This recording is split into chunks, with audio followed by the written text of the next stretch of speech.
Alex, your first fight week as UFC champion. I guess just tell us how it's feeling. Is it any different being the reigning title holder? Well, I'm feeling very good. I trained very hard for this fight. Feeling well prepared. You know, different between this one, the last one. Last one, I was looking to be a champ. Now I'm here as a champ. But I trained very well for this fight. Pretty quick turnaround and an instant rematch. Obviously, we understand why Israel would want this fight and want it immediately. Why did it appeal to you to have this fight again right away? Well, that's what I said before. You know what I mean? He was a dominant champion. Maybe could have done 2 or 3 before that, but he wanted to do right away. I say no problem. How do you feel about your performance in the last fight, right? I mean, he was winning the majority of the rounds until you were able to score the knockout. So when you look at the last fight, are you satisfied with how the fight went, given the result, or were you frustrated with it? Well, he was having the advantage on the last fight, but people see sometimes like he dominated me, and maybe if Israel want to see it that way, it's up to them. I see a little bit different because it was more details. I was winning the first round before I took those 2 shots. If you look at round 2, I clearly won. Round 3, I was growing into the fight, having the advantage, and he not even took me down. It was a scramble. So on his head, if he wants to believe that he can beat me by decision and on the points, okay, but I believe I can do too. Last thing for me, I mean, you went here. When you came to the UFC, you said, I'm going to beat Israel Adesanya, I'm going to be champion. Once you do that twice, what next? I mean, do you want to stay and defend this belt multiple times? Do you want to go to 205 pounds? Like, what would be the next goal for you? Well, people say that I'm big, that I'm too heavy for this division, but, you know, I used to make weight on kickboxing. That was 1 kilo, about 2 pounds more than I do now. I always did without a problem. You know, right now I'm focused on making history and reigning as a champion in this division. Later on the road, my body is going to tell me when it's time to move up, and I'm going to weigh on that. Alex, over here. There are obviously a lot of other middleweights like Hamzat, Robert Whittaker, and Paulo. They all have their eyes on you too. A lot of them kind of if you win, it opens up a lot more potential fights for them. I'm curious if you've noticed any of these other guys, middleweights, like targeting you and saying that they have the tools to beat you, or you solely focus on Israel on Saturday? Well, this week I'm obviously focused on Israel, but talk about Whittaker and Paulo Costa. I know they want to fight me. They were never disrespectful. They always kept the composure. But when you talk about Chimaev, he's a kind of guy that seems to be a little lost, talks too much. Right after my last fight, he said that he wanted to fight me. You know what I mean? On this weight class, he was right after the fight. Everybody's injured. I could not make that weight, so I challenged him to fight at 205 pounds. You know, ran. So to be honest, if it's Whittaker or Paulo Costa, if the organization wants to put us to fight, it's my job to fight as the UFC champion, but I don't even want to talk about Chimaev. And then final one for me, why do you have a giant Pikachu on your back? Well, honestly, somebody just gifted this to me, just got me this 10 minutes ago. I think it's cool, I just put on, it matches my pants. Nothing set up. Rio just got this 10 minutes ago, I think it matches my pants, matches my shirts, so I put on. I think Israel would like that jacket too. Yeah, but it's mine. Alex, this might be a strange question, but considering you've beaten Israel 3 times, do you think he's a good fighter? Do you think he's an elite level fighter, or do you think that maybe he's considered overrated compared to you? Well, if people, you know what I mean, overrate him, I don't know, because, you know, he is a real guy. He's a special and different guy on his game. Props to him. He was here earlier and he said he considers this to be the best rival in MMA history. Do you see this as a rivalry? No, I'm not angry at him. No big rivalry on my side. I'm just, you know, posting stuff, just showing, for an example, that I beat him, that I knocked him out. It's a real story. Guys try to do that, but they can't because they did not knock him out. I did, so just showing the real story.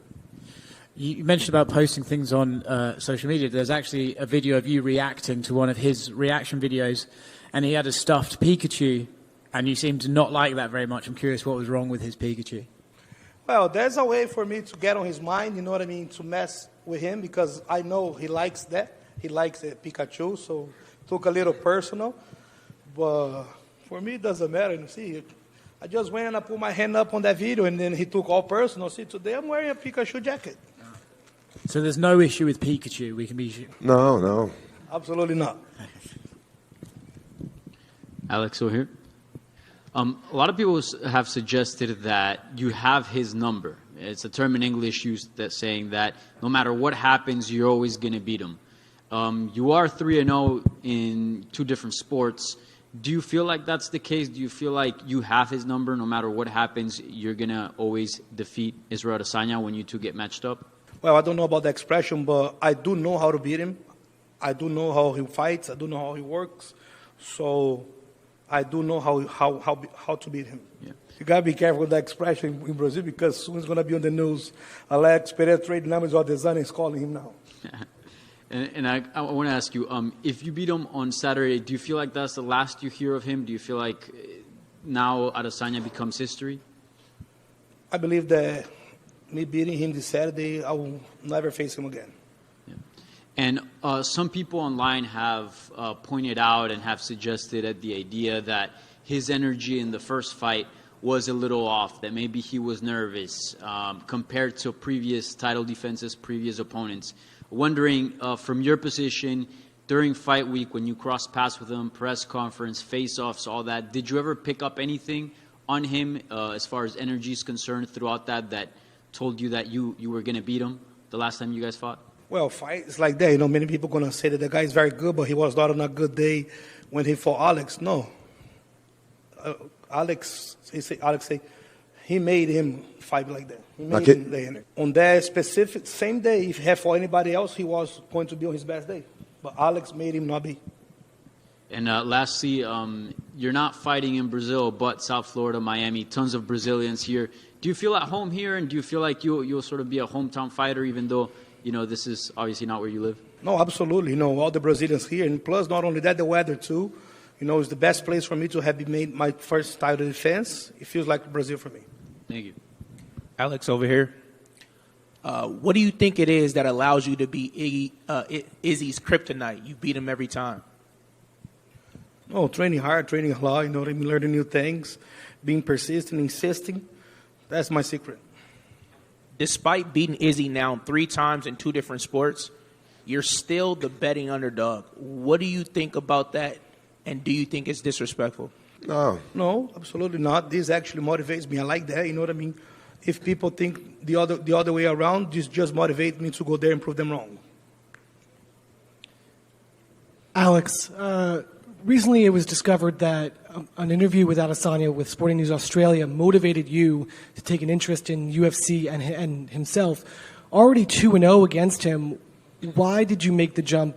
Can you just go further, deeper into that, why that motivated you just to face him down the line and dominate him again? Well, many things motivate me, and also the fact that I was very successful in my kickboxing career, and I want to try new things.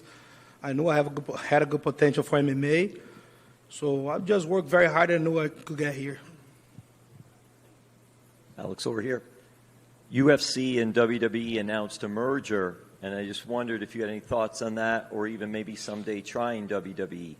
No. The time that I have left as a martial artist, I don't see myself competing anywhere but the UFC, but I think they merged the companies now, so I think that was actually already think about Adesanya's future.